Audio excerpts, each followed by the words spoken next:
Right lads, I'm going to tie a fly which I started tying about, must be 3-4 years ago, and since then it's worked for us. I didn't tie it for the fish, I tied it for a reason. Jungle Cock cape, expensive, very expensive, and the bulk of the feathers that we can use is there. Now that means there's a hell of a lot sort of left up here. I don't like it when they're split, so I started tying this fly and I'll explain it as I go along. So I started off just like a normal quill buzzer. Pull up the profile, let's clip that off, make yourself a nice strip quill. The strip quills I use, and I just find them absolutely brilliant, are these from Vineyards. I think you get about 20-25 in each packet. Perfect for what we need. So I should really use thicker thread on this, and I normally batch them up so I would only have to pull one of these out, but seeing I'm tying a video for you, I'll keep it simple. Right, first super glue along the top, and just put the quill, nice open turns, give it a really good segmented effect body.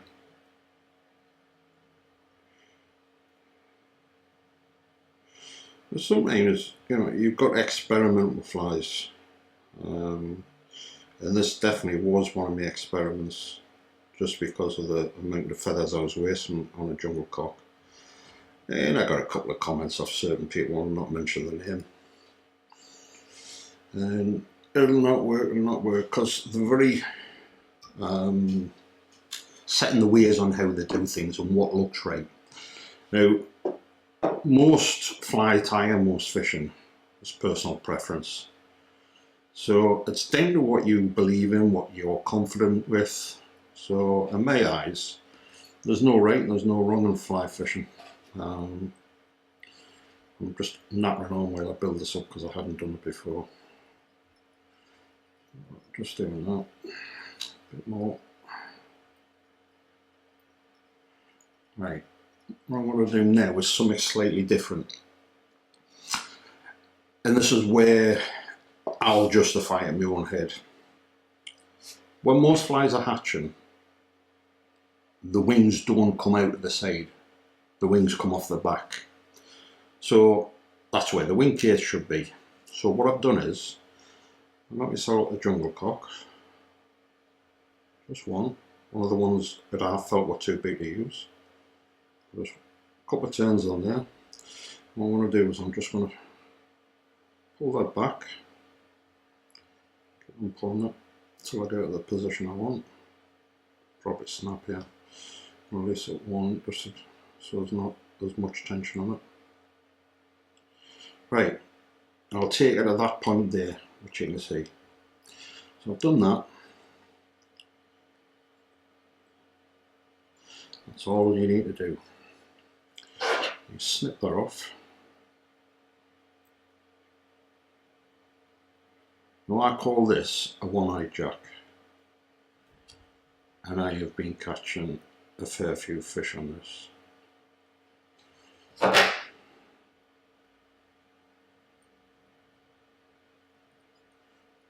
the head a little bit.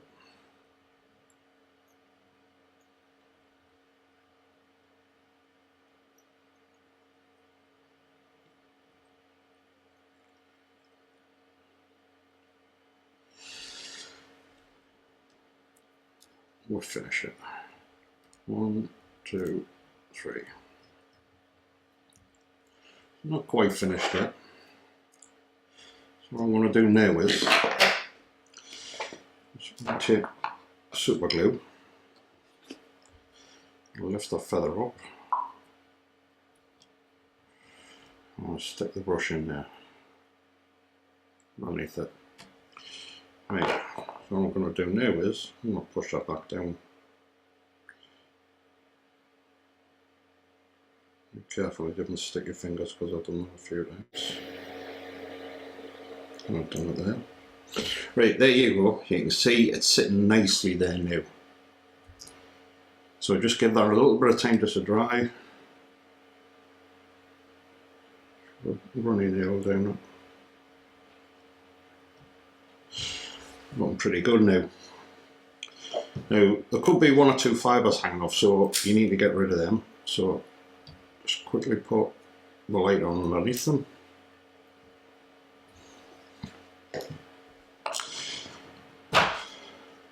So what I'm going to do now is UV varnish.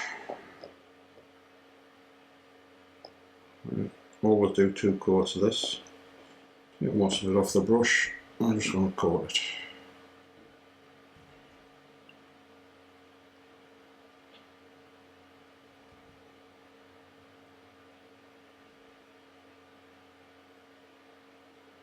Far too much on there, so turn the hook upside down and scrape it off.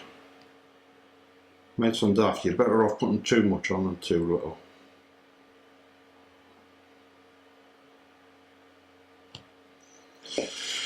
Right, just give it a quick zap with the laser pen.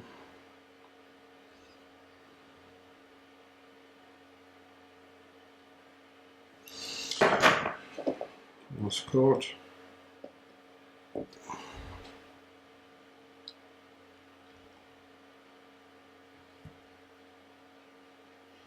And it on. As well, take it off. Spray from underneath.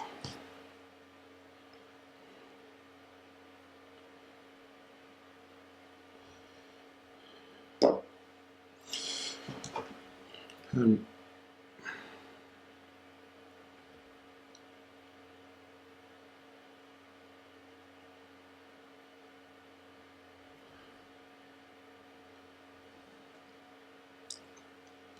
so that is a one-eye jack, and it allows you to use feathers that normally you would end up chucking away. Again, never touch it when I've had epoxy on it, but if you look at it, straighten that up, if you look at it, there's a case on the back as it's trying to hatch. Now to me that makes sense, but to somebody it's very short-sighted, very set in the ways, that isn't how you do it. Tough. Best luck with it, lads. That has caught me a lot of fish in the last couple of years.